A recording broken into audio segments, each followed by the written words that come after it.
Continuo del seminario italo-mexicano, homenaje a la Constitución de 1917, integran este panel sobre el federalismo los profesores Andrea Morrone y el doctor José María Serna de la Garza. Su servidora María del Pilar Hernández, solamente me voy a limitar a hacer las presentaciones porque sé que ha sido muy cansada la jornada, que han estado aquí todo el día y consecuentemente la segunda mesa, la que sigue, que está integrada por el doctor Ortiz y la doctora Moradonato, seguirán inmediatamente. ¿Falta o no? Después hay otra. Madre Santa, bueno, me voy a ir muy rápido. Ok, como ya he anunciado, la mesa es sobre federalismo y inicia el profesor Andrea Morrone. Me voy a permitir solamente decir que es profesor catedrático de Derecho Constitucional en la Facultad de Derecho de la Universidad de Bolonia. Profesor, tiene usted la palabra, profesor. Muchas gracias. Queridas amigas, queridos amigos, es un honor y un placer estar aquí con ustedes. Agradezco por la invitación Pedro Salazar, Diego Valadez, Jorge Sánchez y Giuseppe Franco Ferrari y Luca Mezzetti por l'Italia. Me gustaría hablar con ustedes del tema del federalismo de una perspectiva general, de teoría general, y en particular hablaré de la relación entre federalismo y democracia. Es un tema general, pero un tema importante. Creo que es esto el corazón del problema del federalismo en todos los países federales y regionales. Italia es un estado regional, el México es un estado federal, como los Estados Unidos de América, pero yo creo que entre el estado federal y el estado regional no hay diferencia de calidad, hay diferencia de cantidad. Y los problemas democráticos, el problema de la democracia es un problema común al Estado federal y al Estado regional. No es nada fácil establecer la conexión entre federalismo y democracia. A este respecto, se pueden formular hipótesis de al menos 4 situaciones. El federalismo y la democracia se implican mutuamente y son consustanciales. La primera hipótesis. La segunda, la democracia es el requisito necesario del federalismo. La tercera, el federalismo es, al contrario, el requisito necesario de la democracia. Y la última, democracia y federalismo no tienen correlación entre sí. Del punto de vista del derecho positivo y de las experiencias jurídicas,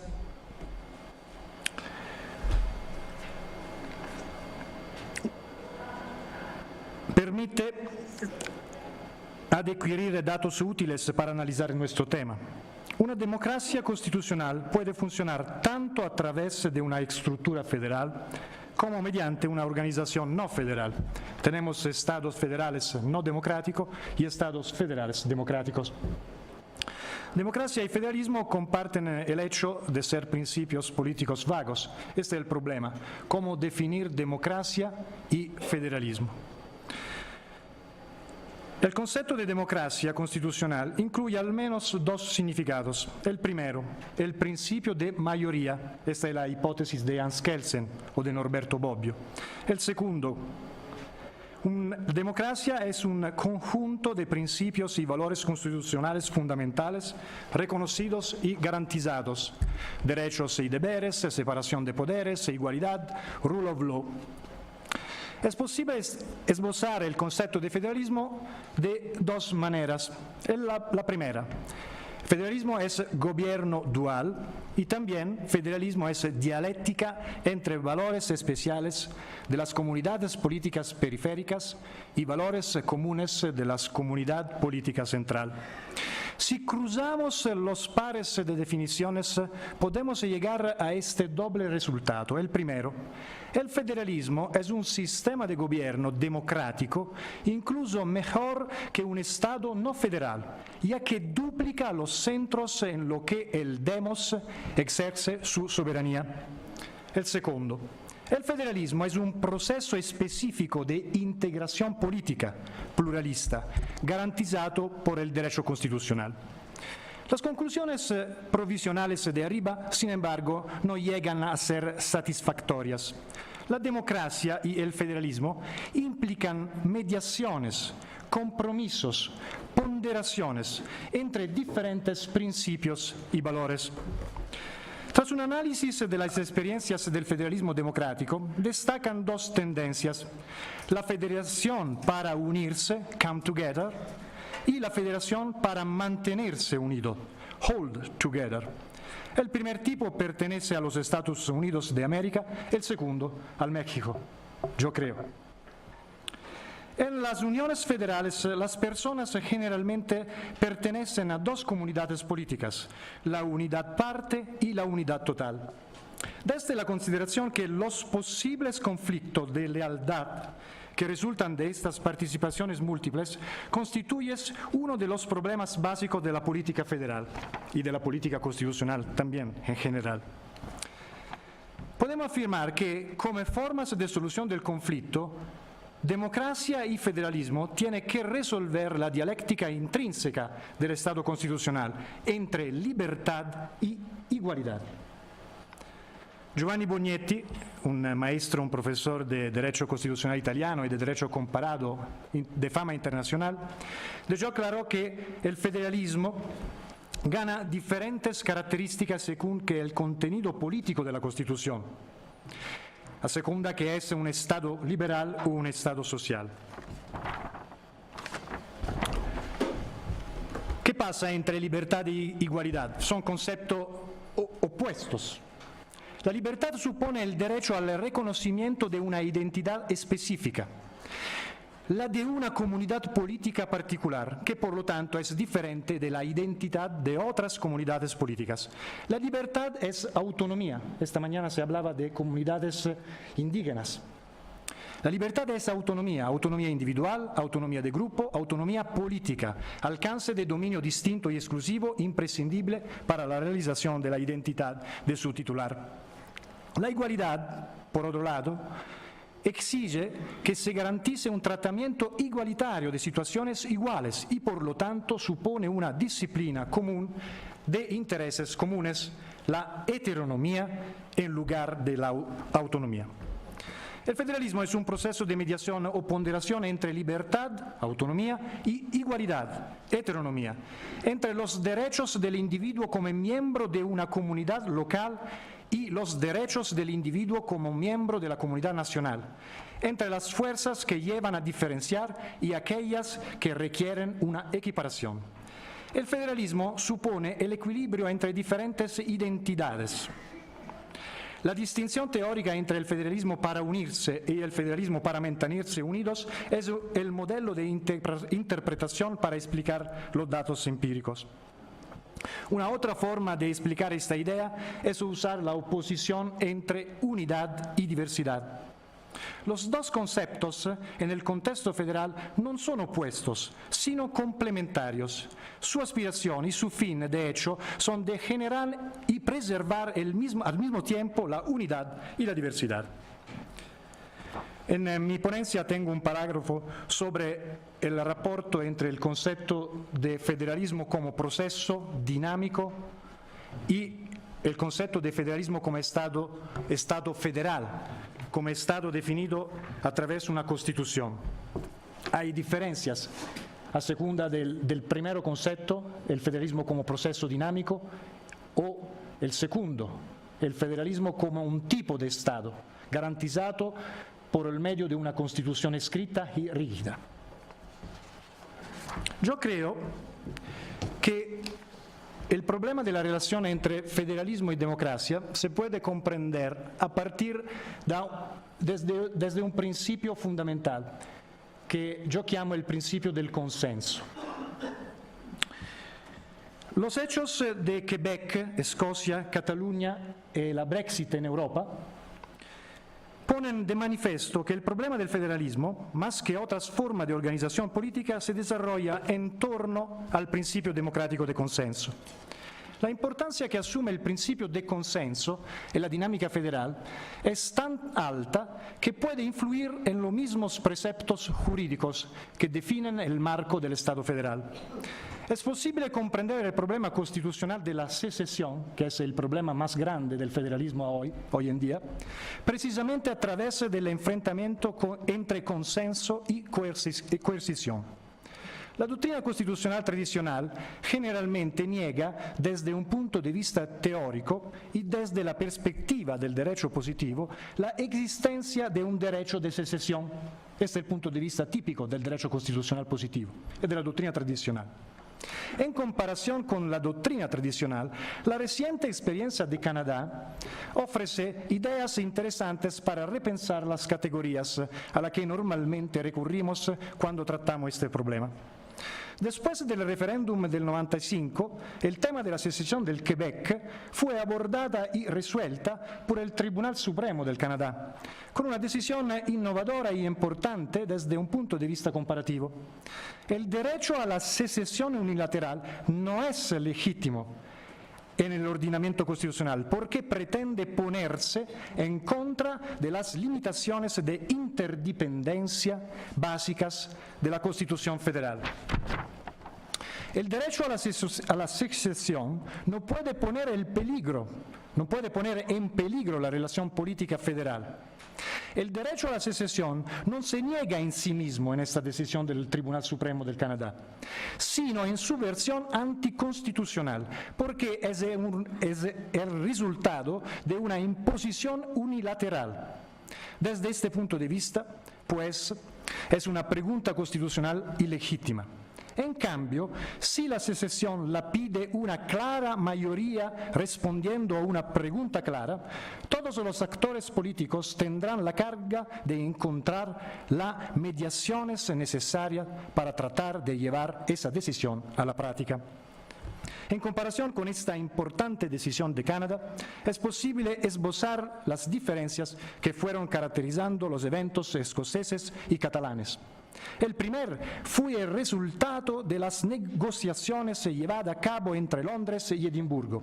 El segundo, el resultado incierto y precario, muy precario, de un violento enfrentamiento entre Barcelona y Madrid. La decisión del Tribunal Supremo canadiense también es importante desde otro punto de vista. El hecho que haya mejorado el principio consensual produce la consecuencia que el orden federal sea el resultado dinámico de un proceso en el que el debate queda abierto. Esta es la conclusión de esta parte. Estamos frente a un desafío teórico formidable y muy problemático. La Constitución federal, todas constituciones federales, a diferencia de las constituciones que no realizan este modelo de organización, muestra su cara real de acuerdo en desarrollo. Es un acuerdo en desarrollo, cuya eficacia queda sometida al precepto de rebus sic stantibus. Las partes en el acuerdo federal, siempre que sigan los procedimientos establecidos por la Constitución, pueden reescribir la forma y el contenido de la unidad federal. El principio del consenso federal, dicho en otras palabras, hace que el límite entre constituyente y constituido quede movible. Las consideraciones anteriores, en conclusión, presentan la relación entre democracia y el federalismo bajo una luz innovadora. Los dos se mantienen juntos en el sentido de que el proceso federal es un proceso democrático de definición de los contenidos de la integración política. En este contexto, la Constitución sigue siendo el perímetro del proceso federal, pero sus límites no son fijos, ya que dependen de acuerdos continuos y de revisión por consensos entre los miembros de la Federación. La conclusión es de esta ponencia. El problema hoy en día es la crisis del Estado constitucional en general y también la crisis del Estado federal como tipo de Estados constitucional. Es la crisis del político, en el concepto de Carl Schmitt, ¿no? El político, de una comunidad organizada políticamente por el medio del derecho. Los eventos quebecuas, escocés, catalán y también Brexit muestran, aunque todos de manera particular, la esencia del federalismo y sus límites. Conseguir cierto grado de integración política basada en una combinación de autogobierno y participación al gobierno, garantizando tanto al gobernante central como a los de las comunidades políticas federales un debate abierto sobre la situación del gobierno. El proceso federal, en conclusión, permite dejar abiertos una dialéctica y un vínculo continuo entre diferentes valores nacionales y valores locales, culturas nacionales y culturas locales. La integración de instancias de autogobierno con el gobierno nacional, la dialéctica entre libertad y igualdad, entre unidad y diversidad, a través del principio del consenso. Pero todo esto requiere un acuerdo continuo y revisable, consagrado por el Pacto Constitucional, la doble ciudadanía. Los problemas del proceso federal no se desprenden, por lo tanto, de defectos intrínsecos constitucionales, no afectan a las normas constitucionales y a su capacidad de funcionar, sino que están relacionados con la política. El problema del federalismo es un problema político. El problema del consenso federal entre las comunidades federadas y la comunidad federal es un problema político de consenso. Dependen de la voluntad de los individuos de seguir buscando y encontrando juntos el equilibrio entre exigencias diferentes, el equilibrio entre formas distintas pero coordinadas de gobierno político, elemento fundador del federalismo democrático. Muchas gracias.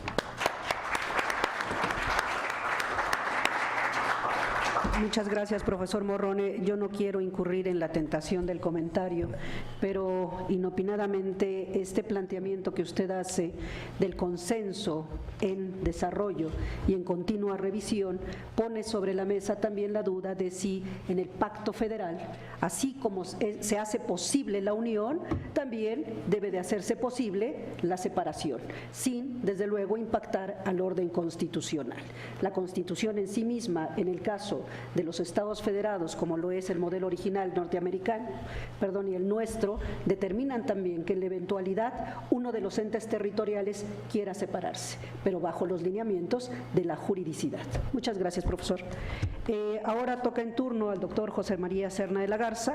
El doctor es licenciado y doctor en Derecho por la Universidad Nacional Autónoma de México, maestro y doctor en Gobierno por la Universidad de Essex, investigador titular B en este Instituto de Investigaciones Jurídicas, presidente de la sección mexicana del Instituto Iberoamericano de Derecho Constitucional.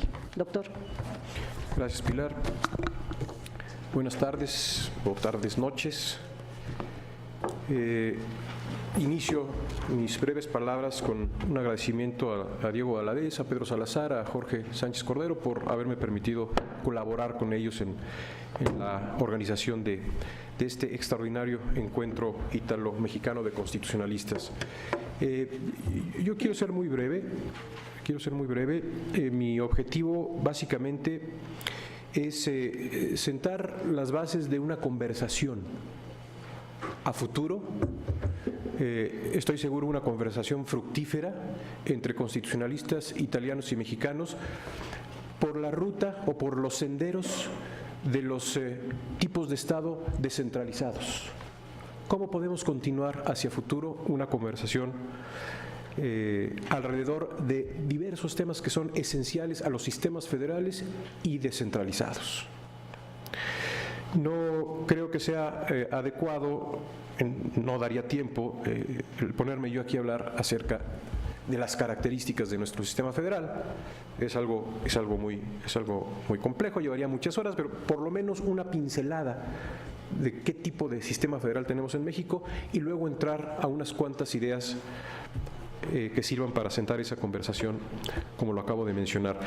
Tenemos un sistema federal muy centralizado, lo sabemos muy bien todos los colegas mexicanos que estamos aquí presentes.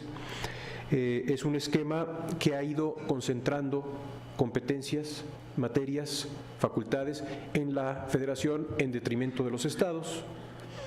bajo un diseño básico muy parecido, por cierto, al de la Constitución de los Estados Unidos de América. El diseño básico se basa en una fórmula que en el caso nuestro se encuentra en el artículo 124 constitucional y en el caso de los Estados Unidos en la 10ª enmienda de la Constitución norteamericana, que básicamente dicen lo mismo, no exactamente lo mismo, pero sí una cosa muy similar, lo que establecen esas dos cláusulas, que es lo siguiente: todo lo que la Federación no hace expresamente federal se entiende reservado a las entidades federativas. Aquí el gran tema es qué tanto hace la Constitución expresamente materia federal. En el caso mexicano y en nuestro caso, pues evidentemente la lista de las competencias que expresamente son exclusivamente de la Federación es muy extensa y ha ido creciendo a lo largo de los años. El listado básico se encuentra en el artículo 73 de la Constitución, que es uno de los artículos más extensos de la Constitución y es el más reformado. Es el que más reformas ha tenido, el artículo 73, y muchas, si no es que prácticamente todas esas reformas han significado extraer competencias del ámbito de las entidades federativas para pasarlo al ámbito de la Federación. El 73 no es el único artículo que contiene competencias exclusivamente federales. Por supuesto, hay otros artículos, el 27, el 28, el 123. Entonces, la lista es bastante extensa. Eso por un lado. Y por otro lado, la cuestión fiscal. La cuestión fiscal, que también, como ya se dijo en la mesa anterior, tenemos un régimen sumamente centralizado. No porque la Constitución lo diga así. La Constitución establece un régimen de concurrencia. Pero el desarrollo legal que ha tenido el federalismo fiscal mexicano ha ido por la ruta de la centralización, a través de acuerdos, convenios. Los estados suscriben convenios con la Federación y le ceden potestad tributaria. ¿A cambio de qué? A cambio de participaciones de los ingresos federales, ¿no?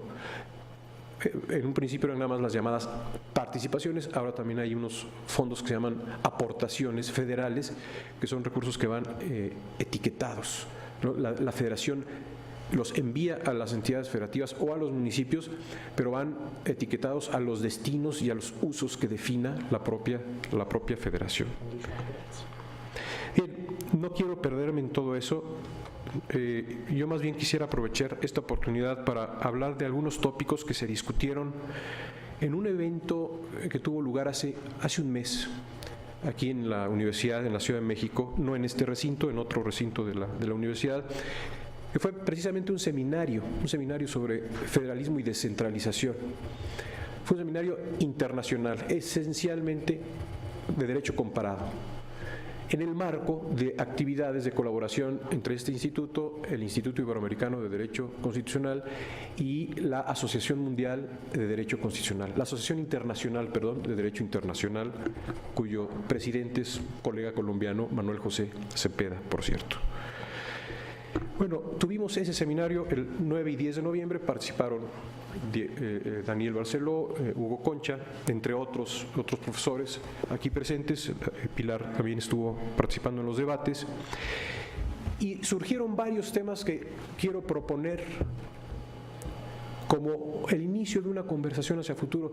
Es más, si me dijeran, ¿imaginas un seminario italo-mexicano sobre temas de federalismo y descentralización? ¿Cómo lo plantearías? Y yo lo plantearía con algunos de los temas que voy a tratar y que sigue la lógica temática de aquel seminario. La primera mesa de aquel seminario inició con lo básico. ¿Y por qué un sistema federal? ¿Y por qué un sistema descentralizado? ¿Por qué no tener mejor un Estado unitario? A lo mejor es lo más conveniente, ¿sí o no? ¿Cuáles son las ventajas que puede haber para cada país, ¿no? Que pueda tomar su decisión si le conviene entrar en un arreglo de tipo federal o descentralizado? Las ideas que puede uno ir identificando y se identifican en los debates, claro, para el caso de un país como México no se puede generalizar, es el potencial que un sistema federal tiene en términos de fortalecer o potenciar, por ponerlo de otra manera, el desarrollo democrático, o potenciar la participación pública o la eficacia de las políticas públicas, o incluso potenciar la rendición de cuentas de parte de los gobernantes. Yo creo, para el caso de México, no sé para otros países, pero para el caso de México, todo esto es posible más o en mayor medida bajo un esquema federal fuerte que bajo o descentralizado que bajo un esquema de Estado unitario. Pero bueno, eso pongámoslo como hipótesis a discutir. En la base, lo que tenemos en los estados federales son comunidades políticas, lo mencionaba el profesor Borrone, comunidades políticas subnacionales que aspiran a tener una buena medida de autogobierno, ¿no? Y de protección, digamos, de su identidad como comunidad política, pero que a la vez están de acuerdo en entrar en un arreglo, en una comunidad política nacional para ciertos efectos lo nacional, para ciertos efectos el autogobierno. ¿Dónde está el balance? ¿Dónde encuentra cada estado el balance entre estas dos opciones? Una segunda temática tiene que ver con los principios y las reglas de organización de un Estado federal. ¿Cuáles son los principios constitucionales? ¿Cuáles son las reglas para estructurar a un Estado federal? Puede hablarse de muchos principios, pero al menos un Estado federal tiene un principio que puede llamarse de autonomía, que privilegia la descentralización, privilegia el autogobierno, pero también puede hablarse de un principio de colaboración que privilegia la coordinación, privilegia la cooperación entre los distintos componentes del Estado federal. Y luego, a ver, ¿cuál es el balance entre esos principios? Y luego, ¿cuáles son las reglas específicas o las técnicas específicas de organización normativa de un Estado federal bajo el juego de estos dos principios? ¿Cuáles son las técnicas concretas de organización jurídica? En México, por ejemplo, si hablamos de principio de colaboración, no existe un principio constitucional de colaboración como sí existe en la mayoría de los estados federales. En algunos existe de manera expresa, en Suiza, en Bélgica, en otros existe por interpretación del Tribunal Constitucional, el Bundestreue, ¿no? La lealtad federal en Alemania, el Comity en los Estados Unidos, por interpretación de la Corte. Aquí no ha habido ese desarrollo. ¿Lo habrá en Italia, por ejemplo, o algo parecido, sin que sean un Estado federal, pero sí descentralizado? El tema de los tribunales constitucionales, ¿qué papel juegan en la organización y el funcionamiento de un Estado federal? ¿Cómo es importante la judicialización de cierto tipo de conflictos en los Estados federales o descentralizados para darle estabilidad al sistema? Y también el gran tema de la tendencia, al parecer generalizada por lo que se discutió en aquel seminario, de que los tribunales constitucionales tienden a favorecer la centralización de competencias, sea a través de la interpretación de cláusulas tipo cláusula de comercio de los Estados Unidos, o a través de interpretación de cláusulas como la de los poderes implícitos, o a través de cláusulas que tengan que ver con el interés nacional, que a su vez justifica el avance de la legislación federal por encima de la legislación local. Entonces, ahí hay un tema de esa tendencia, al parecer, global en los estados federales. El tema de las segundas cámaras en los sistemas federales. Ahí la cuestión es cómo articulas el orden federal de gobierno con los órdenes locales o estatales de gobierno. ¿Cómo haces que las perspectivas y las necesidades y las inquietudes de las entidades federativas suban al nivel federal y que sean tomadas en cuenta en la formación de la voluntad federal, sea en las leyes federales o sea en los tratados internacionales que son aprobados por el Senado, en el caso de México, también de Estados Unidos y de otros estados federales, o ya sea en la designación de los altos funcionarios del Estado. Los senados tienen una función importante en la designación, por ejemplo, en el caso de México, de los ministros de la Suprema Corte y otros altos servidores públicos. Si no hay una lógica de representación territorial en el Senado, entonces no sube la perspectiva estatal, ni en la elaboración de la ley federal, ni en la elaboración de los tratados internacionales, ni en la designación de los altos servidores del Estado a nivel federal, que luego impactan sus decisiones en las entidades federativas. Es el tema de la garantía política, ¿no? Los political safeguards del federalismo, no en sede judicial, sino en sede política. El tema se discutió también el tema de las relaciones intergubernamentales, cómo se organizan las relaciones entre los distintos órdenes de gobierno. Esto que mencionaba el profesor Morrone, el federalismo como proceso de conflicto, de negociación, de acuerdos, de elaboración conjunta de políticas públicas. Los estados federales o descentralizados tienen que tener mecanismos para organizar este federalismo como proceso. En ocasiones se trata de mecanismos formales muy institucionalizados, pero también existen mecanismos informales que son producto de prácticas y de actitudes entre actores políticos de los distintos estados, y esto se da de manera diferente en los distintos tipos de estado federal o descentralizados. ¿Cuáles son las fórmulas de organización de esas relaciones intergubernamentales? Aquí en México hemos desarrollado las nuestras con una lógica claramente centralizadora. Los regímenes de concurrencia, los regímenes de coordinación, los regímenes de cooperación, los foros de encuentro de funcionarios federales y estatales, los llamados sistemas nacionales que articulan órganos de los distintos órdenes. ¿Cómo se hará en Italia?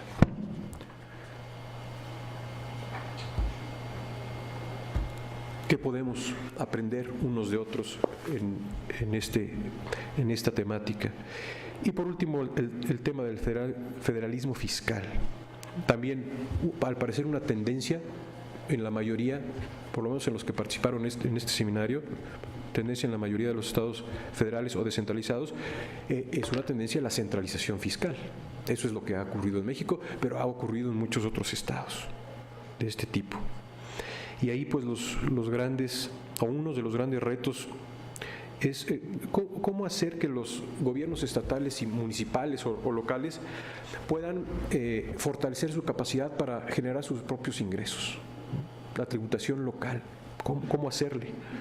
Ahí hay un gran componente de desarrollo administrativo, cómo desarrollar capacidad administrativa, burocracias locales que sean eficientes cobrando impuestos. Cobrar impuestos es muy complicado y en México no todos los estados, pero sí muchos han dicho mejor que lo haga la federación y que nos dé participaciones y aportaciones. Pero eso le da mucho margen de influencia a la federación, porque es la que tiene la bolsa en principio. Claro, luego reparte. Pero luego viene el otro tema, y ya con eso termino, cómo reducir la discrecionalidad de las autoridades federales en la distribución de esas transferencias federales hacia los estados, ¿no? Porque por lo menos en el caso de México hay un importante nivel de discrecionalidad y los gobernadores tienen que estar yendo a la Secretaría de Hacienda a negociar a ver cuánto les va a tocar, a pesar de que hay fórmulas en la ley correspondiente que, digamos, tratan, entre comillas, de establecer criterios objetivos para esa distribución, pero la verdad es que todavía hay gran discrecionalidad. Cómo introducir criterios objetivos, equitativos, proporcionales para la distribución, para que las autoridades federales distribuyan esos recursos. Yo creo que hay materia en el comparativo para tener no nada más en cuanto a este tema, pero bueno, yo me refiero a este tema porque es mi especialidad, para hacer un trabajo conjunto en los próximos años y tener un producto interesante que vea la luz a manera de una publicación ítalo-mexicana de constitucionalistas. Gracias.